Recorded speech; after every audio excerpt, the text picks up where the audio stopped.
नमस्कार, स्वदेश न्यूज देख रहे हैं आप। मैं हूं आपके साथ राखी। खबरों की शुरुआत करेंगे। मुख्यमंत्री शिवराज सिंह चौहान तमिलनाडु दौरे पर हैं, जहां मुख्यमंत्री तूतीकोरिन में बीजेपी की वेल यात्रा के समापन समारोह में शामिल होंगे। सीएम शिवराज भगवान मुरुगन के भी दर्शन करेंगे। आपको बता दें कि तमिलनाडु में बीजेपी की वेल यात्रा पिछले 1 महीने से चल रही है और आगामी विधानसभा चुनाव और तमिलनाडु में राजनीतिक दृष्टिकोण से वेल यात्रा बीजेपी के लिए महत्वपूर्ण भी है।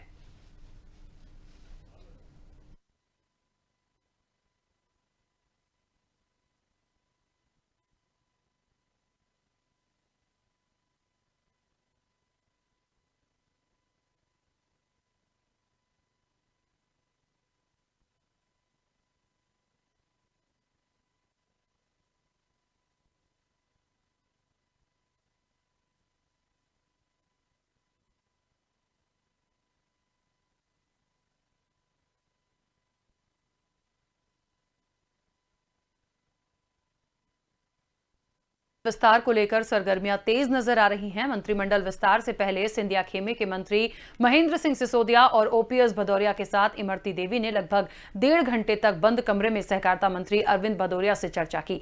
आपको बता दें कि उन्होंने बैंगलोर में साथ रहने का भी जिक्र किया।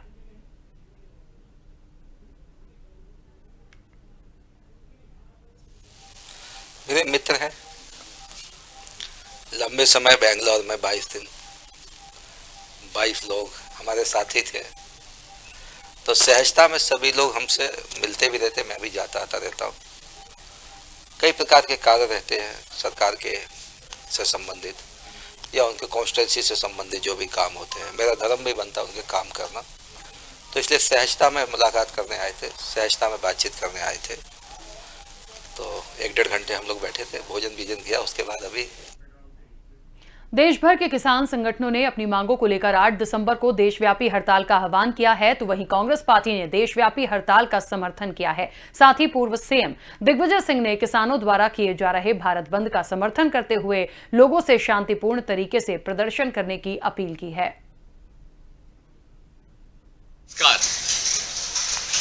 पूरे देश के किसान आंदोलित भाजपा के द्वारा लाए गया किसान विरोधी तीनों कानून का विरोध हो रहा है, जिसके माध्यम से बड़े बड़े कॉरपोरेट्स को एग्रीकल्चर कमोडिटी मार्केट, जो भारत का लगभग 12 लाख से 15 लाख करोड़ है, उसमें उनका प्रवेश उनकी प्राथमिकता है। और बिना चर्चा के, बिना किसी समर्थन के मोदी जी ने इस तीनों काले कानूनों को लोकसभा में पास करवा दिया, ऑर्डिनेंस लाए। किसानों से चर्चा तक नहीं की। अब जो चर्चा हो रही है, यही चर्चा उस समय कर लिए होते, सेलेक्ट कमेटी बना दी होती, और आज भी इस समस्या का निदान करना है मोदी जी। तो मेरी आपसे यही प्रार्थना है कि आप अपनी जिद है उसे छोड़िए, अपना अहम और अहंकार को छोड़िए और तत्काल तीनों बिल वापस लीजिए, और उसके बाद जॉइंट पार्लियामेंट्री कमेटी या सेलेक्ट कमेटी का गठन करिए और जितने भी किसान संगठन हैं उनके साथ चर्चा करके इसका निराकरण तत्काल करिए, नहीं तो ये तो और बढ़ेगा। देश भर में किसानों ने 8 दिसंबर को देशव्यापी हड़ताल करने की घोषणा की है, जिसको लेकर प्रदेश के सहकारिता मंत्री अरविंद भदौरिया ने कांग्रेस पर निशाना साधा है। भदौरिया ने कहा कि अगर जबरदस्ती हड़ताल कराई जाती है तो जिम्मेदार लोगों पर कार्रवाई होगी। साथ ही हिंसा फैलाने वाले लोगों से सरकार सख्ती से निपटने को तैयार है। इसके साथ ही अरविंद सिंह भदौरिया ने किसानों से अपील करते हुए कहा कि कृषि बिल को लेकर फैलाए जा रहे भ्रम से दूर रहें। मुझे लगता है 2000 लोग भी नहीं होंगे, तो परसेंटेज वाइज देखें कितना होगा। ये सब कांग्रेस, कम्युनिस्ट, केजरीवाल, ओवैसी, तेलंगाना, इस प्रकार के ममता बनर्जी जो भारतीय जनता पार्टी का विरोध करती है, वो इस सब का विरोध कर रही है। तो मेरा विनम्र निवेदन है, नरेंद्र भाई मोदी जी का विरोध करिए, इस राष्ट्र का विरोध मत करिए, ऐसा हमारा प्रार्थना भी हो। थोड़ा उस बिल को अध्ययन करिए, पढ़िए। वो बिल देश के किसानों के लिए बहुत लाभदायक है, बहुत अधिक लाभ। हम तय करेंगे ना उसमें किसान तय करेगा। कई बार क्या होता है, शर्तें बांध लेते हैं। उन्होंने कहा साहब हम आपका 800 रुपये कुंटल धान खरीदेंगे, फसल पे आदमी लिख भी देता है। संविदा तोड़ने, कॉन्ट्रैक्ट तोड़ने का किसको अधिकार इस बिल में दिया? किसान को। किसान कहेगा उस समय 2400 रुपये किलो, 2400 पर क्विंटल बिक रहा है, तो वो किसान जो है ना वो घाटा नहीं खाएगा, वो कॉन्ट्रैक्ट तोड़ देगा, नया कॉन्ट्रैक्ट करेगा। तो इस प्रकार के कई निर्णय किए। ग्वालियर में जिवाजी विश्वविद्यालय के नवीन चाणक्य एकेडमी भवन का लोकार्पण किया गया, जिसमें मुख्य अतिथि के रूप में प्रदेश के उच्च शिक्षा मंत्री डॉक्टर मोहन यादव मौजूद रहे। इस दौरान शिक्षा मंत्री ने कहा कि किसी भी विश्वविद्यालय की प्रगति और नए कोर्सों के संचालन के लिए भवन बेहद जरूरी है, इसलिए नवीन चाणक्य एकेडमी भवन के शुभारंभ से उन्हें बेहद खुशी है। आपको बता दें कि लगभग 7 करोड़ रुपए की लागत से चाणक्य एकेडमी भवन का निर्माण किया गया है। शिवाजी विश्वविद्यालय द्वारा आज लगभग 7 करोड़ की लागत से चाणक्य एकेडमी ये नई बिल्डिंग का लोकार्पण किया गया है। मैं शिवाजी विश्वविद्यालय के सभी प्राध्यापकगण को, सभी ईसी मेंबर को, सबको बधाई देता हूं।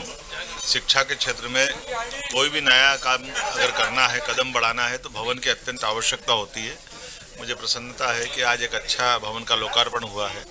यहाँ के बाद मैं साइंस कॉलेज जाने वाला हूँ। साइंस कॉलेज में कुछ लोकार्पण के काम बाकी हैं।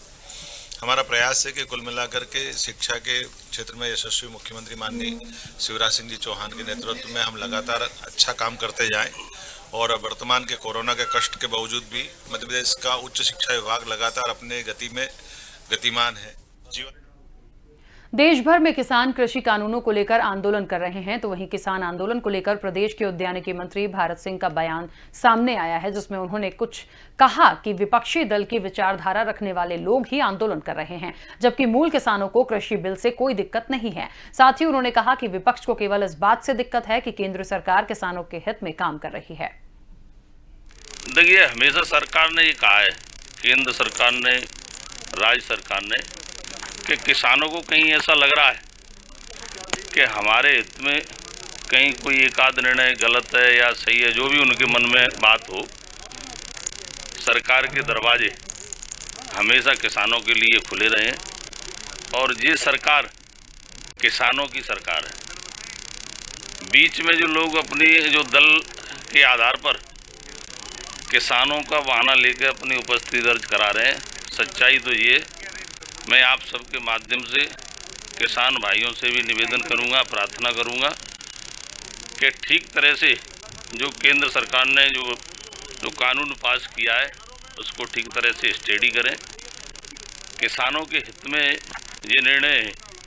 केंद्र सरकार ने जो निर्णय किया है कि किसान अपनी उपज को कहीं ऐसा बाध्य नहीं है कि एक ही जगह बेच सकेगा, और इस बिल में पूरी तरह किसानों को आज़ादी दी है कि वो अपनी फसल का सही मेहनत का मूल्यांकन करके जो दाम, जो मुनाफा, जो कीमत फसल की मिलना चाहिए, किसान स्वतंत्र है, वो किसी भी मंडी में किसी भी व्यापारी को जब चाहे जब बेच सकते। नए कृषि कानून के खिलाफ राजधानी लखनऊ में प्रदर्शन जारी है। किसान यात्रा की शुरुआत करने कन्नौज जा रहे यूपी के पूर्व मुख्यमंत्री अखिलेश यादव को पुलिस ने हिरासत में ले लिया। लखनऊ स्थित उनके घर के बाहर पुलिस ने बैरिकेडिंग की थी, जिसके बाद अखिलेश घर के पास में ही धरने पर बैठ गए। अखिलेश यादव ने कहा कि उनकी पार्टी के नेता गिरफ्तारियां दे रहे हैं, लेकिन उन्हें कन्नौज नहीं जाने दिया जा रहा है। अखिलेश ने इस दौरान केंद्र सरकार पर जमकर निशाना साधा। आपको बता दें कि अखिलेश यादव को हिरासत में लेकर इको गार्डन भेजा गया, जहां उन्हें कस्टडी में रखा जाएगा। नए कृषि कानून को वापस करने की मांग को लेकर किसानों का आंदोलन जारी है। सरकार से कई राउंड की बातचीत के बाद भी किसान संतुष्ट नहीं हैं और अब उन्होंने 8 दिसंबर को भारत बंद बुलाने का ऐलान किया है। किसानों के बंद के ऐलान का कई राजनीतिक दलों ने भी समर्थन किया है।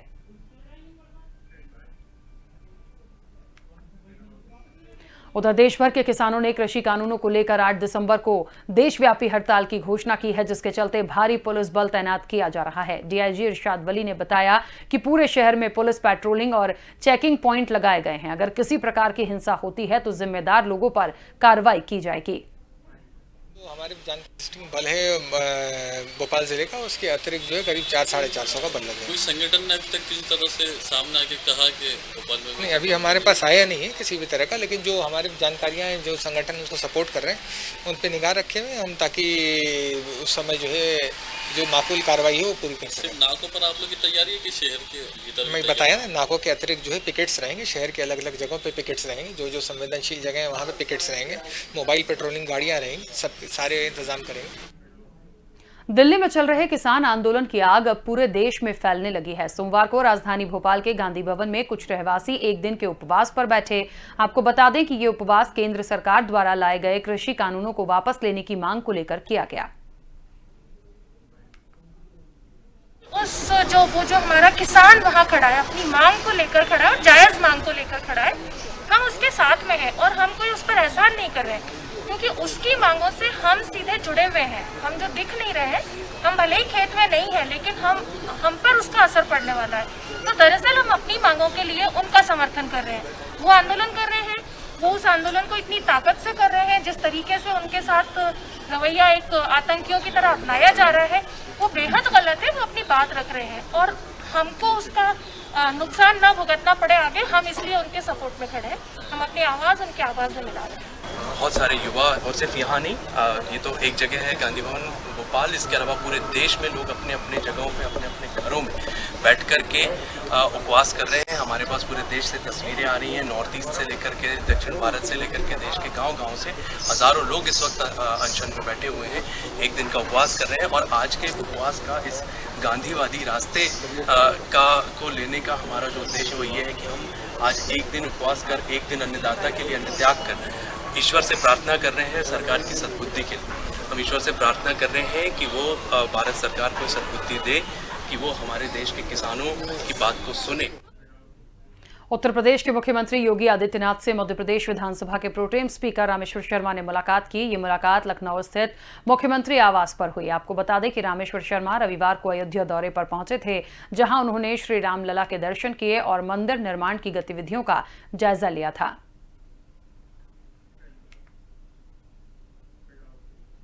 पूर्व महिला एवं बाल विकास मंत्री इमरती देवी को सरकारी बंगला खाली करने का नोटिस भेजने वाले अधिकारी पर गाज गिरी है। साथ ही नोटिस को तत्काल प्रभाव से निरस्त कर दिया गया है। पीडब्ल्यूडी के अफसर ओम हरी शर्मा की ओर से इमरती देवी को ग्वालियर आवास खाली करने का नोटिस भेजा गया था। अब उन्हें भोपाल ऑफिस अटैच कर दिया गया है।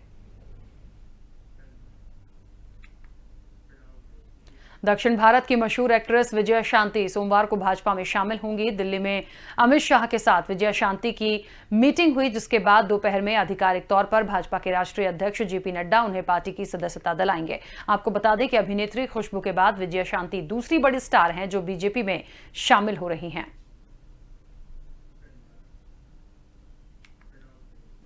ग्वालियर में होने वाले तानसेन समारोह पर इस बार कोरोना वायरस का कहर मंडरा रहा है, जिसे देखते हुए प्रशासन समारोह को न कराने पर भी विचार कर रहा था। लेकिन इन सब के बावजूद तानसेन समारोह को हरी झंडी मिल गई है। प्रदेश सरकार से निर्देश मिलते ही स्थानीय प्रशासन ने भी आवश्यक तैयारियां शुरू कर दी हैं। हर साल 5 दिन के होने वाले इस समारोह को 2 दिन का किया जा सकता है। वहीं इस बार कोरोना को देखते हुए विदेशी कलाकार सम्मिलित नहीं हो सकेंगे। पूरा समारोह देशी कलाकारों के साथ आयोजित किया जाएगा।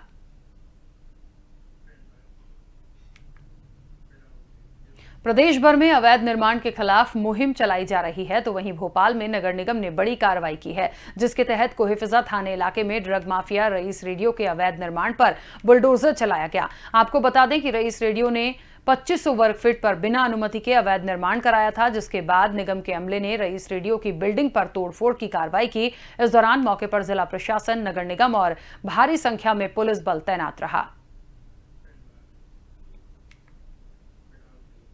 सरकारी तेल कंपनियों ने फिर पेट्रोल और डीजल की कीमतों में इजाफा कर दिया है। सोमवार को पेट्रोल 30 से 33 पैसे महंगा हुआ है, जबकि डीजल की कीमतों में 25 से 30 पैसे की बढ़ोतरी हुई है। आपको बता दें कि तेल की कीमतों में लगातार 6वें दिन बढ़त देखने को मिली है। रेट्स में बदलाव के बाद दिल्ली में दोनों ईंधनों का भाव देखें तो यहां पेट्रोल 83 रुपए 71 पैसे और डीजल 73 रुपए 87 पैसे प्रति लीटर हो गया है।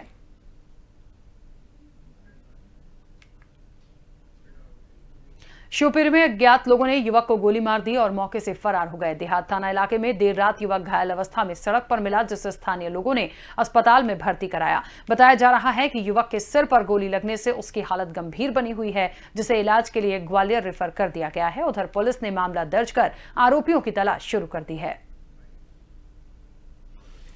ये कल रात में एक आदिल करके लड़का है, बर्थडे पार्टी में गया था और उसके बाद में घायल अवस्था में पड़ा मिला, तो उसके घर वालों ने हॉस्पिटल में लाके एडमिट करा दिया था कि शायद शराब पी के ये गिर पड़ा है और उसको चोट लगी है। उसके आधार पर उसका मेडिकल कराया। रात में तो जानकारी लगी नहीं, सवेरे जब उसका एक्सरे लिया गया तब मालूम पड़ा कि उसकी गोली का छर्रा लगा है। उसकी स्थिति गंभीर थी तो उसको अभी ग्वालियर रेफर कर दिया है और जानकारी ले रहे हैं ये घटना कैसे घटित हुई। राजस्थान के अंतर्राज्यीय बदमाश दिग्विजय सिंह जादौन पर प्रशासन ने कड़ी कार्रवाई करते हुए मकान को तोड़ दिया। दरअसल बदमाश दिग्गी ने पुरानी छावनी पहाड़ी और शासकीय भूमि पर लंबे समय से कब्जा करके रखा था। कार्रवाई के दौरान मौके पर भारी पुलिस बल तैनात रहा।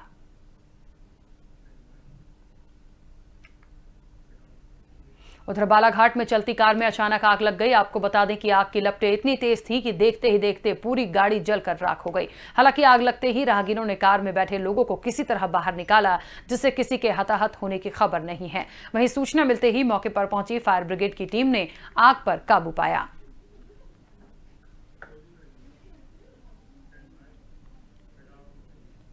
और इसी के साथ इस बुलेटिन में फिलहाल इतना ही। आप बने रहिए स्वदेश न्यूज के साथ।